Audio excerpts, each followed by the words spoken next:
seja bem-vindo a mais um Poder em Negócios. Hoje eu vou conversar com o meu amigo Elton Horvat. Elton, um prazer recebê-lo aqui nesse programa. Aliás, você me recebe aqui no seu escritório para a gente falar sobre a necessidade da declaração do imposto de renda que foi aberta hoje, portanto, o início do prazo para fazer o preenchimento, a entrega da declaração, que é fundamental, uma obrigação de todo brasileiro e tem ali suas exigências, pré-requisitos para que a pessoa faça essa declaração e tenha a necessidade de fazer, né? Exatamente. Primeiramente, que honra, né, Thiago? Ter você aqui no nosso escritório, a gente gravando esse bate-papo muito importante para o nosso país, né, para a nossa nação, porque todo ano a gente tem a obrigatoriedade aí do imposto de renda, né?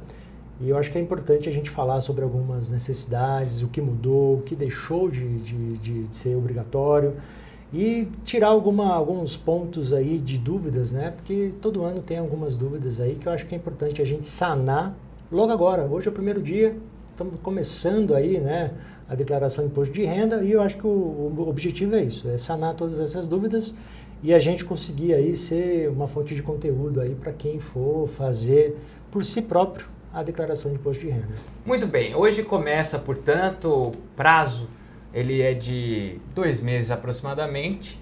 É importante que as pessoas tenham seu informe de rendimentos. Agora, vamos já esclarecer, quem precisa obrigatoriamente fazer essa declaração? Exato, vamos lá, regrinha básica, né? Se você teve rendimento superior a 35.580, então quem teve um rendimento aí tributável, né? Você que é funcionário, você que é microempreendedor individual, você que teve uma renda, né, tributável, renda de aplicação, né, que superou esses 35.580, você já é obrigado a... No ano, você já é obrigado a fazer essa declaração, tá? Então, esse rendimento, independente de qual for a fonte, você já se torna obrigado a fazer essa declaração. Outro ponto importante é se você teve rendimento isento, né? Então, rendimentos isentos. Aplicações, poupança, distribuição de lucros, né? Se você é sócio de uma empresa, teve distribuição de lucros superior a R$200 mil no ano, também se torna obrigatório fazer essa declaração de imposto de renda, tá? Se você tem em seu nome bens que superam o valor de R$800 mil, também se torna obrigatório. Então, aí são toda a composição dos seus bens, carros, terrenos, apartamento, casas, tudo isso, se somado, supera os R$800 mil, também você é obrigatório. E se você operou em bolsa, né, day trade, comprou ações, comprou criptomoeda, né, operou em bolsa, e essas operações ao longo do ano superou R$40 mil, também é obrigatório. Então, basicamente, são esses os principais, né? Existem também os produtores rurais. Então, os produtores rurais faturou ali superior a R$170 mil, também é obrigatório ter a declaração de imposto de renda, tá? Então, esses são os principais pontos aí de mudança de um ano para o outro, tá? Bom, quem não fizer a declaração, é importante já deixar bem claro que a pessoa paga uma multa. Exatamente. Chegou o último dia, não pagou, não fez, aliás, a declaração, paga multa. Exatamente. O fisco, através das nossas movimentações e através das informações cruzadas, Thiago, o que isso significa hoje? Toda vez que você compra um imóvel, compra um carro, né, quando você vai lá e compra um veículo, o Detran colocou no seu CPF, ele já comunica à Receita Federal que você está adquirindo um carro e o valor daquele bem.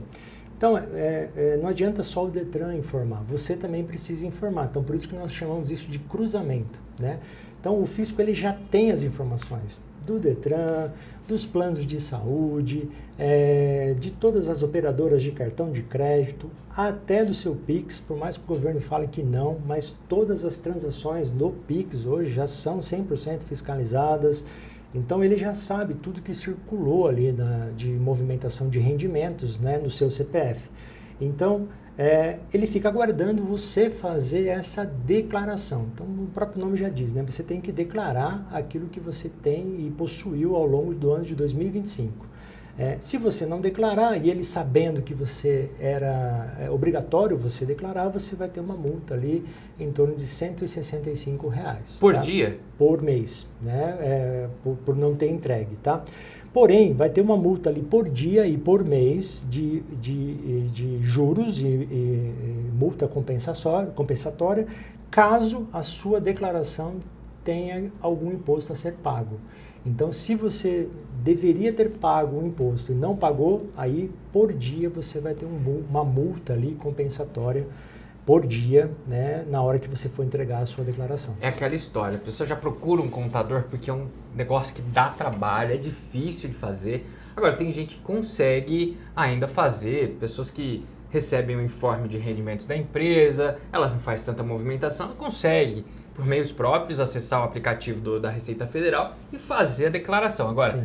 pessoa que tem muita coisa não deve nem arriscar, né? Deve procurar um especialista. A própria Receita já tem instruído a fazer lá pela pré-preenchida e tal, mas recentemente, né, nós acessamos aqui de alguns clientes e esse processo de aparecer as informações da pré-preenchida não está chegando 100%. Mas então, desatualizado, errado. As informações não vêm corretas, às vezes vem uma informação imprecisa.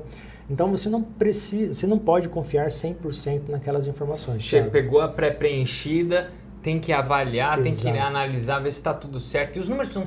Às vezes, eu acho que muitas pessoas se perguntam, se o número tá... Se você erra um número, mas não erra muito, foi um erro ou para mais ou para menos, isso é levado em consideração?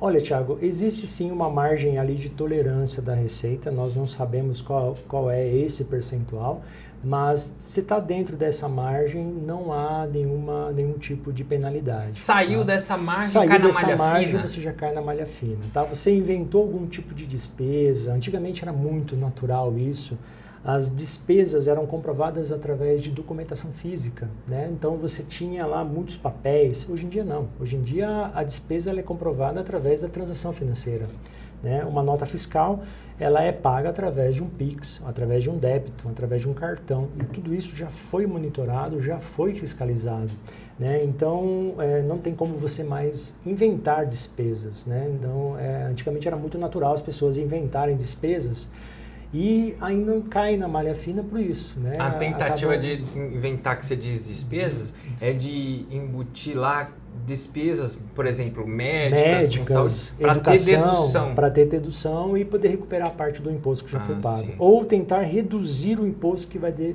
que pagar, né?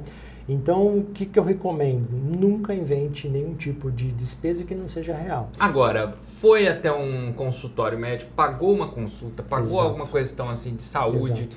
fisioterapia, etc. Pega o recibo, foi ao dentista, despesa verdadeira, pega o recibo. Com certeza. E inclua isso. Às vezes o próprio fornecedor lá, a clínica e tal, faz o recibo direto na Receita Federal, já fica aparecendo lá. Automático, né? Quando ele executa lá pelo Receita Saúde e vincula ao seu CPF, já automaticamente já fica vinculado lá. Quando você faz o seu imposto de renda, já puxa. Se não é necessário pegar a nota fiscal ou o recibo saúde. Exatamente. Um ponto importante, por que despesas médicas e de educação são de possíveis de dedução, né?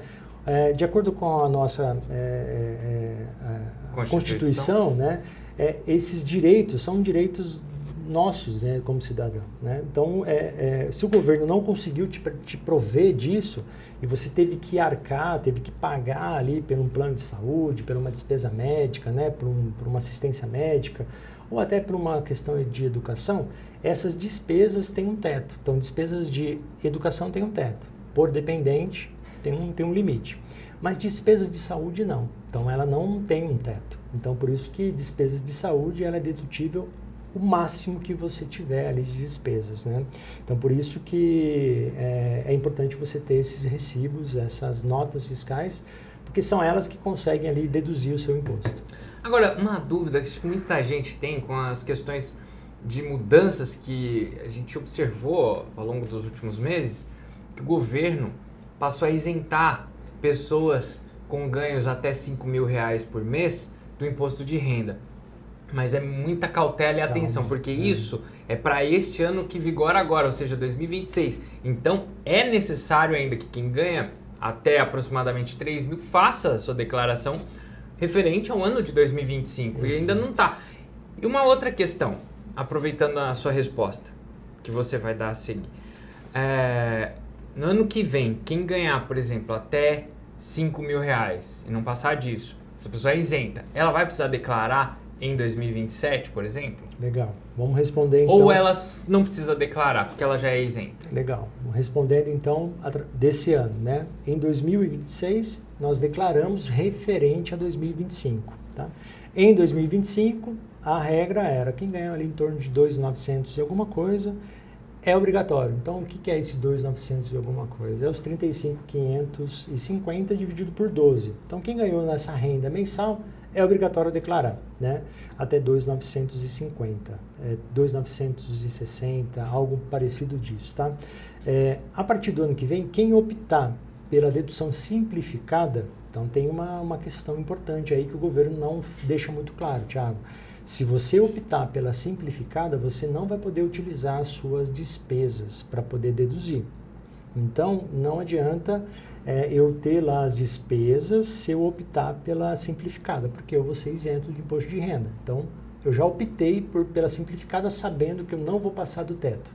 Então, já que eu não vou passar do teto, eu utilizo o modelo simplificado. Então, o governo me dá a opção de não ter que precisar declarar. Então, eu não declaro. Então, o ano que vem, em 2027, nós vamos declarar referente ao ano de 2026. E esse ano, né, a partir de janeiro, é isento do imposto de renda quem ganha a partir de 5 mil reais, até 5 mil reais. Então, até 5 mil reais, ano que vem, 60 mil reais, você vai ser isento do imposto de renda, lógico, se optar pelo modelo simplificado. Porém, você tem a opção de não optar pelo modelo simplificado, optar pelo modelo completo, e aí sim deduzir todas as despesas que você teve. Então você pode... Elton, não faz muito sentido. Vamos pensar num profissional que ele é CLT, ganha lá até os seus 5 mil reais, mas ele faz um bico no iFood, no Uber, né? Ele tem uma outra renda. Então, a hora que soma essas duas rendas, ele passa dos 5 mil reais. Então, para ele, não faz sentido ele continuar no modelo simplificado. Então, ele vai declarar no modelo completo, porém ele vai poder deduzir as despesas que ele tenha, né, de educação, de saúde. Aí né? é importante. Agora, então é importante que ele aquele trabalhador que às vezes ganha o salário abaixo de 5 mil, mas faz um trabalho esporádico, um bico, e ultrapassa esse valor. Mas é o cara que utiliza o SUS, ele não gasta com saúde porque ele busca recursos apenas do SUS, ou seja, ele não paga. Em tese, né, porque ele paga imposto, ele tem o direito do SUS, ele não busca fora, ou seja, a medicina particular. Perfeito. E também a questão... Tem a renda complementar. E a questão também de educação. Os filhos estudam em escola pública. Então, ele não teria gastos a serem deduzidos. E nesse caso? Ele vai optar pelo modelo simplificado, até 5 mil reais ele é isento, e ele vai pagar o imposto de renda a partir da faixa que ele ultrapassar. Aí ele tem que ir pelo simplificado. Exatamente. Agora, se ele tem gastos dedutíveis, ele deve então ir pela completa. Exatamente. Então, eu recomendo que controle muito bem isso, né? Normalmente é muito natural que os MEIs não façam a declaração, porque eles entendem que, não, eu sou MEI, eu não preciso declarar. Exato. E o MEI, como funciona? É um mito, tá? MEI é muito importante que ele faça a declaração, tá? O MEI, ele tem que declarar tanto a declaração dele do faturamento, até o dia 31 de maio também, tá? E a declaração dele da pessoa física. Eu tenho certeza que o MEI ali, ele está quase, né, estourando ali aquele limite dele. O MEI hoje pode faturar ali até os 6.750, então ele já está no limite máximo estourando, os 81 mil reais por ano, e ele já passou esse limite do faturamento ali, da renda, né? De declarar no imposto de renda da pessoa física. Então, ele tem que fazer um cálculo, que é um cálculo que nós chamamos do lucro presumido que ele teve em cima da operação dele, tá? Ele calcula ali o lucro presumido e parte disso é isento e parte disso é distribuído como tributável. Então ele tem que fazer essa conta, saber o que é tributável e saber o que foi isento. Então não é tudo isento e não é tudo tributável. Então dos R$81 mil ele calcula ali, baseado na operação dele, o que é tributável e o que é isento. E aí sim ele faz a declaração. E é muito importante que ele declare, Thiago, porque muitos MEIs estão tendo a MEI inativada, né, pelo fato do CPF estar irregular. Então, o CPF fica irregular porque o fisco sabe que ele tem que fazer a declaração e a MEI ali é fundamental para ele trabalhar no iFood, no Uber, né, nas operadoras e o fato dele não estar com o CPF ali regular, ele acaba perdendo ali até a utilidade ali do CNPJ dele. Então, o MEI, preste muita atenção. Se você está ali nos tetos ali, 80, 81 mil reais, é muito importante que você faça a sua declaração também do imposto de renda. Agora, acho que muita gente tem uma dúvida. Com esse monte de banco digital, as pessoas acabam acessando, abrindo contas digitais em vários bancos. É muito fácil. Antes, para você ter uma conta no banco, você tinha que ir na agência, comprovar a renda, pagar para abrir a conta, então era mais difícil. Tinha uma conta aqui, outra ali, uma conta para receber salário. Hoje você tem um banco na palma da mão. Aliás, você não tem um banco, você tem milhões de bancos na palma da tua mão. E muitas vezes a gente percebe que as pessoas se perdem nessa movimentação financeira, recebem Pix numa conta, mandam para uma outra no nome próprio, aí passa para daqui para ali para cá, e isso vai gerando uma movimentação. A Receita, ela entende que essa movimentação é de um dinheiro só?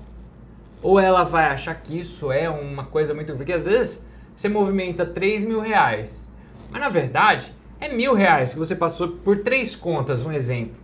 Né? E aí faz 1.000 aqui, 1.000 aqui, 1.000 aqui. A Receita entende que isso é um dinheiro só? Quando você circula esse dinheiro entre as suas próprias contas, sim. Tá? Um ponto importante é você receber dinheiro de outra pessoa para pagar contas. Isso não é recomendado, Thiago. Por quê? Toda vez que uma pessoa deposita um dinheiro para você, a Receita está entendendo que você está tendo ali um rendimento. Toda vez que entra um recurso na sua conta, né, na sua conta financeira, no seu banco, a Receita está subentendendo ali que você está tendo uma renda. E ela não está entendendo que você só recebeu para poder fazer um pagamento, tá? Então, isso não é recomendado, tá? Então, todas as contas devem ser pagas do seu próprio CPF, tá? O que, na verdade, na minha opinião, não é justo. Porque se você quiser pagar a conta para alguém, você pode pagar. Olha, se você pode até pagar do seu. Isso você pode fazer. O que eu digo é assim, se alguém depositar para você, para que você execute um pagamento. Vai calcular um ganho de dinheiro. Da onde que veio esse dinheiro? Todo dinheiro que você recebe, você precisa justificar a origem daquele dinheiro, tá? Então, você hoje pegar um envelope de dinheiro e for lá na boca do caixa fazer um depósito, você precisa informar o seu CPF, como quem é que está depositando, quem é que está fazendo aquele depósito. Então, ele identifica a origem do dinheiro. Então, a Receita quer saber dessa origem. Então, ele já sabe do dinheiro de quem veio e para onde está indo. Então, essa amarração hoje, a Receita ela sabe 100%. Hoje é um dos sistemas, quiçá, do mundo, um dos melhores. Um dos melhores do mundo, né? Dessa questão de cruzamentos, tá?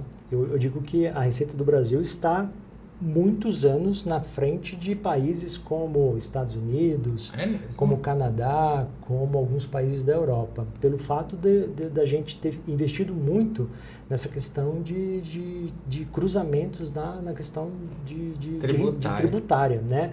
O Brasil ele tem uma ramificação muito grande de estados e de como fazer a receita, né, desses estados.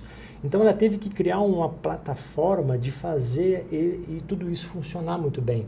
O recolhimento dos impostos, a forma como ela ia fiscalizar os contribuintes. Então, começou de baixo para cima, né? Desde a prefeitura, os estados, até chegar na Receita Federal. Então, o Brasil, nos anos 90 em diante, ele se modernizou muito bem nisso, né? Então, não adianta eu querer fazer agora o imposto de renda com aquela mentalidade ainda dos anos 80, sabe? Que eu preencho qualquer coisa aqui que vai passar. Sim. Mentira, não passa mais, né? A gente é fiscalizado 100%. Um ponto muito importante também, questão de doação. Às vezes você recebe um recurso financeiro de algum parente, o parente doa um valor para você. É importante que você e o seu parente, na declaração de imposto de renda, informe que, olha, estou doando para o Thiago. E aí o Thiago informe que recebeu uma doação, para que ambos não recebam a tributação. Entendeu? Tem um limite lá que você é isento de doação. Então tem um valor que você não paga tributos. Sobre a doação. Então, você tem que falar que doou e eu tenho que falar que recebi. Se ambos não falarem, você pode ser tributado e eu também. Muito bem. Agora, essa questão de declaração de imposto de renda é muito importante, é muita sonegação de imposto e esse dinheiro ele é para manutenção dos serviços de atendimento à população, principalmente dos mais vulneráveis que utilizam o SUS, que utilizam a educação pública e que precisam. Realmente, a gente sabe que muita parte de dinheiro acaba sendo desviado, mas isso é outro assunto, é corrupção. Não cabe a nós. Não cabe a nós. O que Exato. cabe a nós é o que é o certo. O que cabe a nós é de 4 em 4 anos e de 2 em 2 anos a votação. Exato. É isso. Aí sim. É isso. E fiscalizar esses nossos candidatos. Pessoas. Né? Agora, questão da declaração é o correto, todo mundo, o imposto de renda é um imposto universal, todo mundo tem que pagar imposto de renda. Exato. Com exceção do que o governo definiu que é isento, então a exceção a essas pessoas, todos têm que pagar imposto de renda, é o imposto de manutenção dos serviços públicos, é um imposto que volta, né, em tese ele retorna para a população. E a sonegação de imposto, ela faz um rombo nisso tudo e a gente não pode, né, se tornar como corruptos, porque quem é corrupto muitas vezes está lá e desvia o dinheiro. O nosso papel é ir lá e fazer a nossa declaração, pagar o nosso imposto ou até mesmo deduzir o imposto quando for possível e da maneira mais limpa possível. Até porque aquela história... político que vai lá e rouba. Hoje a gente vê muitas operações, inclusive da Polícia Federal, COAF que fiscaliza tudo, mas a verdade é que eles acabam passando. Agora vai a gente fazer alguma coisa errada, vem o leão pra cima com força, né? Com certeza. E ele vem com força com a força da lei. Por quê? Porque a lei permite que o fisco, né? Quando eu falo fisco, a Receita, os estados, a prefeitura, te cobre até 5 anos para trás. Então, às vezes você fala, não, já passou, tá tudo certo, vai dar nada. E às vezes vai vir lá uma conta tem que fazer direitinho, tem que fazer certo, tem que pagar os impostos. Faz parte da sociedade. Viver em sociedade é isso, é pagar imposto. Exato. Mas tem que pagar, né? Exato, faz parte da nossa sociedade. Com a reforma tributária, mudou muita coisa? Ainda a gente não sente muito, né, a questão da reforma, porque nós estamos num processo de transição, né, Thiago? A reforma começou em meados do ano passado, efetivamente esse ano, né, com empresas aí que são do porte de médias para grande, né, mas tem um período de transição, tá? A reforma ela começa esse ano, efetivamente, e ela tem até 2033 para ser efetivada, tá? O que está acontecendo é a substituição de alguns tributos, né? Hoje a gente recebe tributos em cascatas e tributo sobre tributo, né? O que a reforma previu e tende a fazer é acabar com isso, né? Ela tende a unificar alguns tributos e tornar mais simplificado, né? E em vez do contribuinte pagar após a operação, ela já vai deduzir o imposto na operação.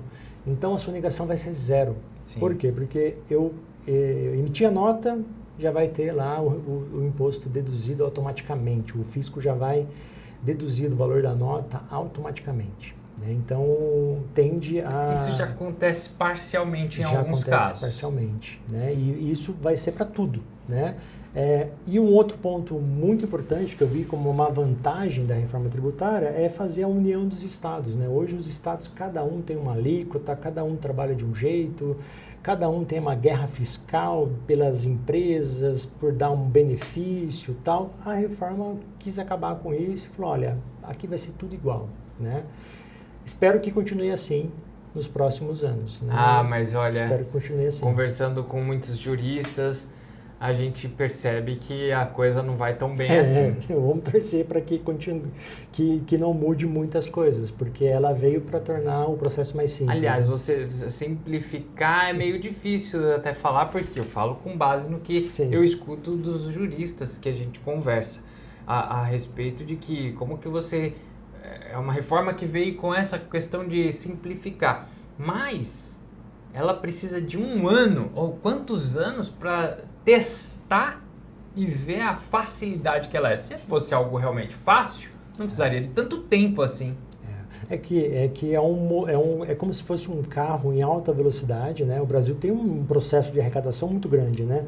Imagina eu com esse carro em alta velocidade ter que parar esse carro e começar de novo, né? O processo ia ser dolorido. Então, o que eles tentaram fazer? Eles tentaram não parar o carro e, paralelo ao carro caminhando, eles tentaram colocar um novo regime, um novo sistema. Bom, Elton, uma última pergunta, até para a gente finalizar a nossa conversa.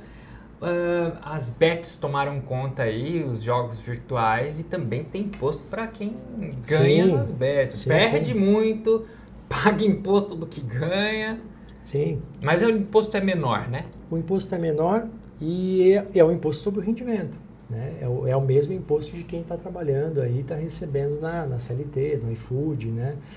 Todo o dinheiro que caiu ali de uma renda, de um ganho, quem ganha também na Mega Sena, paga esse mesmo imposto. No BBB, né?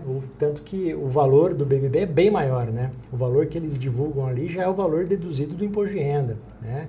Então, todos esses ganhos aí de prêmios já tem ali a questão do imposto de renda. Mas no caso das bets, eles não já transferem deduzido o imposto. Não.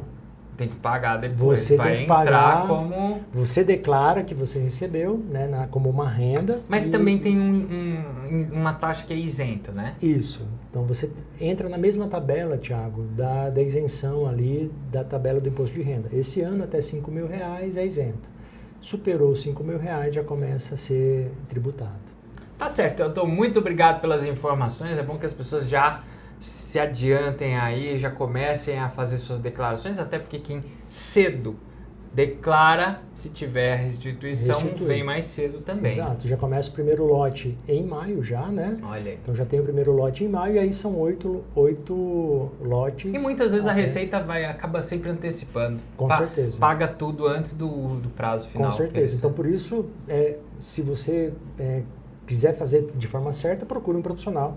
Que vai fazer de forma mais para fazer de forma 100% correta, né? Para te encontrar, por exemplo, que é um profissional que faz esse tipo de serviço. Instagram, Biconte, só Biconte, ou no nosso site, biconte.com.br. Muito bem, Elton, obrigado por essa conversa, obrigado por receber a gente aqui no seu escritório para falar sobre esse tema tão relevante e importante aqui no Poder e Negócios. Sempre te agradeço, Thiago, você é sempre bem-vindo. Valeu, e olha, você sabe, eu te espero no nosso próximo encontro. Até lá. Até.